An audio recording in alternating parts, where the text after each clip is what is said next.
What is up, guys? In this video today, it's going to be a very important topic to understand. This is how to maximize fat oxidation to get to 10% body fat, pretty much optimizing the caloric deficit that you're already in. A big reason that you might feel stuck in a calorie deficit is because you can't actually oxidize and burn the body fat that you have as a fuel source. So I'm going to dive into actually how to maximize this and really why this is very important to get right. So first off, what is fat oxidation? This is basically just your ability to burn fat as a fuel. So we have mitochondria in the body. You probably learned this in school. And this is basically what creates energy. This is what burns either glucose or fat for energy. And for this topic, we're going to focus on fat oxidation, which is your ability to burn fat. This is what actually matters inside of a calorie deficit. So obviously this is fundamental. You want to create an energy balance to be able to obviously lose weight and more importantly, lose body fat. But if you can't get this part right, then a lot of this weight that you're losing is not even going to be body fat because you can't even tap into the body fat that you have. So this is really what we want to optimize for to make fat loss, and specifically fat loss, as effective as possible when you're already doing your calorie deficit and getting the best results with, really what you want to do, which is cutting and getting leaner in the first place. So some common mistakes is things that I used to do, like, as you can see, this was me 4 years into the gym, by the way. I used to make all the mistakes that people come to me for coaching with now. Like, I have been in your shoes. I know what it feels like to not get the best results. But this information, like, this is the things that I applied to myself and my clients now that we can really get the best results now. So just focusing on creating a calorie deficit, that's, again, it is fundamental, but that's just pretty much the surface. You want to go a lot deeper and really optimize for what we'll cover today.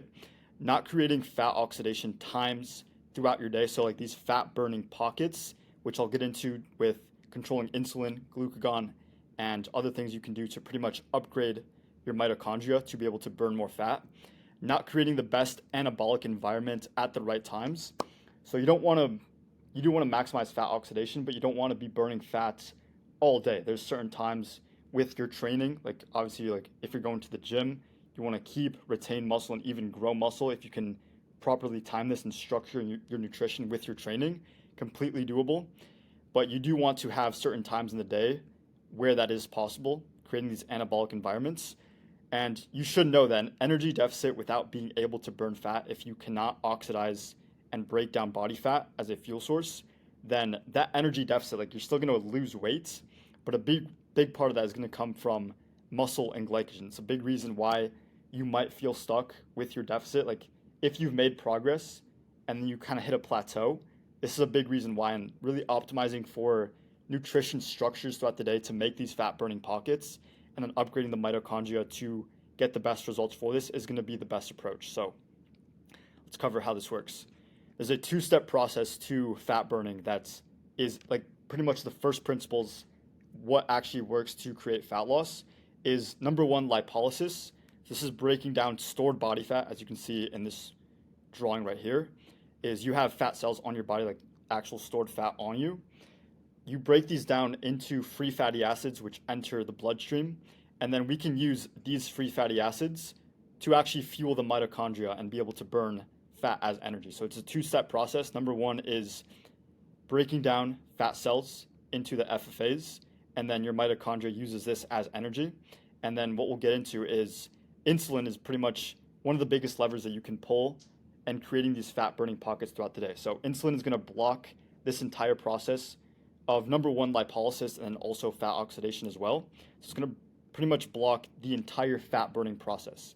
So insulin is a tool. So we do want to use insulin at the right times with your training to create an anabolic environment, like I mentioned earlier. But chronically elevated insulin will block your ability to burn fat. So really the main takeaway from this is to create high versus low insulin periods throughout your day. So in this drawing right here, the red is insulin, and then the blue is going to be glucagon, another hormone, pretty much the opposite of insulin. In some ways, not necessarily like directly opposite, but you can kind of think of them as like they go back and forth with each other. So fat burning is going to equal high glucagon to insulin ratio. So the blue is when glucagon is higher than insulin, then you're going to have fat burning available, like lipolysis, this two-step process here, is going to be possible, and you can actually burn fat throughout the day. So this is what we actually want to create. So with this, like for example, you want to use insulin spikes around your training, and then you can use things such as protein-only meals, which are going to raise insulin to a degree, and there's different foods, I'll get into this later in the video, but different foods that raise insulin differently just depending on the insulin index. Then they can also raise glucagon a lot higher. So if you're eating only protein meals, it's going to basically secrete more glucagon than insulin, and you'll still be in this fat burning pocket, but then still get the benefit of having more an anabolic environment, like getting more protein in the day, stimulating more muscle protein synthesis when you want it to. But it's a little bit deeper of a topic that I'll get into today, but just know this is like the overview of what you want to do. So upgrading fat oxidation, this is how to actually upgrade the mitochondria, be able to burn more fat in this process. So when you are in these fat burning states, this is what you want to pretty much optimize for. So first off, you need to know that mitochondria density and the effectiveness of how this works. Like, I don't know every step of this chart right here, but this is how, fat oxidation works, is the more mitochondria you have and the more efficient they are at burning fats is the ceiling of what you can actually use for a fuel source. So the biggest lever for this is going to be zone 2 cardio. That's going to be what actually creates more mitochondria. Doing this consistently, like actually structuring this with your training. This is something that I'm really big into, and I did make a full video on this on my channel as well. Is it completely necessary? It's not fully necessary to do this, but you're going to have so many benefits, and fat burning and staying lean year round. Like if you think of people that run and do like hybrid training, like I'm really big into that. That's a huge reason that, you can stay and they can stay super lean, like pretty much effortless year round, because they just have different biology. Like they just upgrade things at a biological level differently than if you don't. So it's going to be very beneficial to do this. Other things you can do in your day is caffeine intake. You do want to cycle this with your training. So I wouldn't be super into caffeine every single day. Like this is something that I've gone through myself, is even recently, like I've been taking like 500 to 600 milligrams of caffeine per day. So I've had to definitely cut this down, and you do get some withdrawals. Like I've been going through some crazy energy withdrawals. So I'll like cycle this more with my training, but it is beneficial to have for fat oxidation. Then like we covered, high glucagon to insulin ratio. This is pretty much controlled by carbohydrate timing and having the proper nutrition structure with your day. There's a lot of types of carbohydrates with high insulin, low insulin, and then the glycemic index as well. And you can structure those with your schedule throughout your day, like when you're training, with your pre-workout meal, post-workout meal, and then outside of the training window meals as well. Just controlling insulin throughout the day, controlling this ratio that we want, like I covered in this slide here. Basically, what we're doing here is just changing the foods you're eating throughout the day with your schedule and like with your training. It's very important to get right with what you're doing specifically. Next up is cold exposure. So taking a cold shower in the morning, very beneficial for fat oxidation. You're just going to burn more fat there. And then upgrading your hormones as well. It's going to be a really, really just like baseline fat oxidation principle. I've made other videos on this as well. So getting testosterone, and more importantly, the free testosterone, which is the bioavailable form of what you can actually use in the body. Optimizing that to be able to burn more fat, obviously really good for growing muscle as well. And then growth hormone as well. So growth hormone is released in little bursts throughout the day. It's not going to be a constant pulse, but it releases in like sharp pulses throughout the day. And the biggest one is going to be around an hour after you go to sleep. So this is why low insulin sleep is going to be very, very important. It's going to be like pretty much your highest fat oxidation time of the day is actually when you're sleeping. Obviously, you're not eating when you're sleeping, so you're going to have low insulin already. But if you can time the last meal that you have, especially if it's going to be high carbs, stop eating around 2 to 3 hours before bed. It's going to be really beneficial for the growth hormone release, because insulin has a negative correlation with growth hormone. So if you're going to have a high insulin period, if you're going to eat right before bed, it's going to pretty much block this biggest growth hormone spike of the day, which is, like I said, right after you go to bed, and you're just not going to get the most fat oxidation, and it's a big reason why you can stall in your progress. Another one is omega-3 fats. So more nutrition optimization, like getting the proper nutrients in, and really all the micronutrients count for this. This can be a really beneficial one specifically. And then using the Randall cycle principle throughout your day with your nutrition as well. So not mixing the high fats and high carbs consistently, especially like the high insulin spiking carbs. If you have high insulin and then you're eating a ton of dietary fat consistently, I'm not saying you can never have a high carb and high fat meal ever again.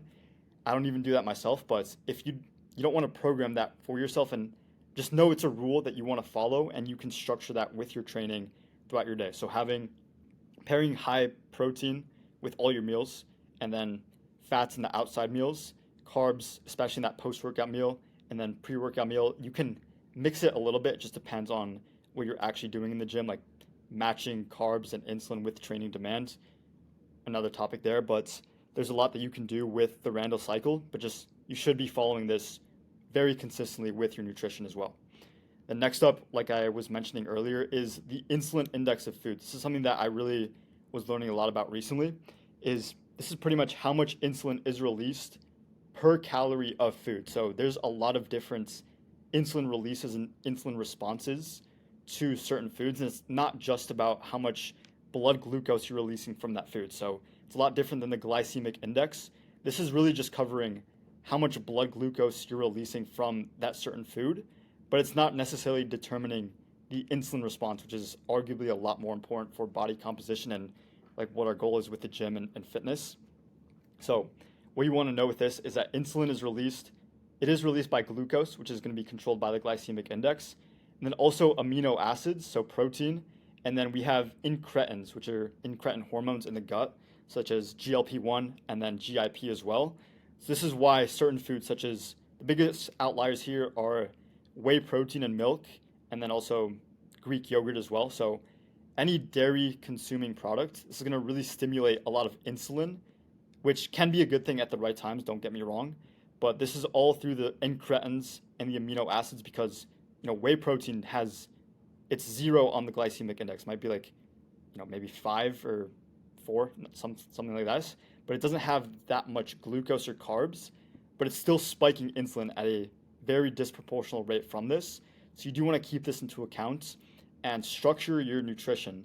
Like this is something that's very important to understand. Like if you want to maximize fat oxidation, going back to like this ratio right here, if we're spiking insulin a lot higher than we need to, when we want to create these fat burning pockets, then using certain foods throughout the day to keep insulin lower and the glucagon ratio higher is going to be the most beneficial for this and just creating the best fat loss that we can. So like I said, dairy and milk is going to be a standout, and you can use this, like white potato is going to be really beneficial, like really high index for the insulin spike, and then also has the glycemic index as well. So you're going to get a lot of glucose from this, and it's also going to spike insulin a lot. And then things such as eggs and beef, like all these more whole foods, they're going to be a lot more lower insulin, and it's going to be a lot more beneficial for those outside meals that you can plug and play these certain foods. Kind of want to think of foods as like they have certain characteristics, you could say. Like it's a kind of a weird way to look at them, but you can really design nutrition structures, nutrition plans, which is exactly what I do for you guys in my program, is giving you guys like the most optimized way to structure this based on the understanding of each food, how it has a certain response in the body, and then you can use that to whatever your goal is. If it's fat loss, if it's actually getting leaner, so you can obviously like have the results that you want to, then you can use certain foods throughout your day with your nutrition plan to get the most optimized results. So what you really want to take away is high fat oxidation is really what you need to get and stay lean easily. Like I mentioned, if you can oxidize fat, it's really, really easy to stay lean. Like for me, at this point, like I've been maximizing these principles for like the past almost 2 years, and it's so easy for me to stay lean. Like I can create fat loss when I want it to, and it's not really a problem for me because I know how these processes work, and it's so much different than I used to do. Like the information that I used to have, like what I thought was right in fitness, was not the best approach for me. And when I started learning about all these different things, it's a lot more about understanding the body, understanding what actually drives muscle growth, fat loss, whatever the goal is at a biological level. You can pretty much reverse engineer this and just get the best results. So if you can't burn fat for fuel, you just won't lose fat. The calorie deficit does matter.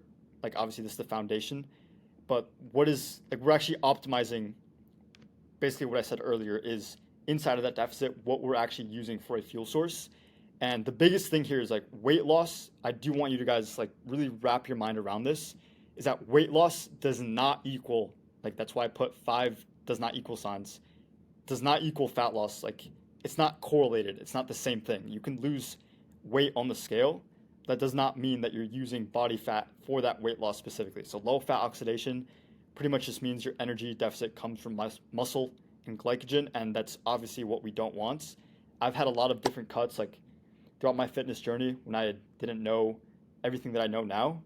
I would have cuts where I would lose a lot of muscle. I would lose, tons of progress, waste tons of time in the gym, building muscle, like making progress there, all to try to do a cut, which I thought was right, but I would just lose progress. It'd be very, very frustrating. Like the whole point of fitness is to make progress in a linear way. Like you want to always keep the progress that you made before, whether it be muscle growth or fat loss. Like if you built muscle, you obviously want to keep it, and like you can build muscle in a deficit. Like I've done this for myself, I've done this for other clients. Like it is possible. All just knowing like if you haven't watched all my videos, like go back to my channel, like watch pretty much binge watch all my videos because like everything that I know, and I'm still making more of these. Like as my knowledge increases and as I learn more about this, like I think I know a lot, but the more you learn, the more you realize that you really don't know. And there's so much depth to fitness and getting the best results with this. And it really doesn't take more effort, but it just takes the right information applied to your specific schedule with what your actual goal is. So like you have a goal, you have a schedule you can work around with, and then you can put in certain variables and inputs with your fitness, with your schedule to achieve that goal.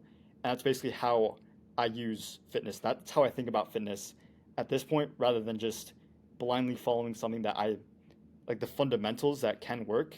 But if the under the surface things aren't right, then you just simply will not make the best progress. So that is it for today. If you guys want to work with me, you guys can schedule a call in the description.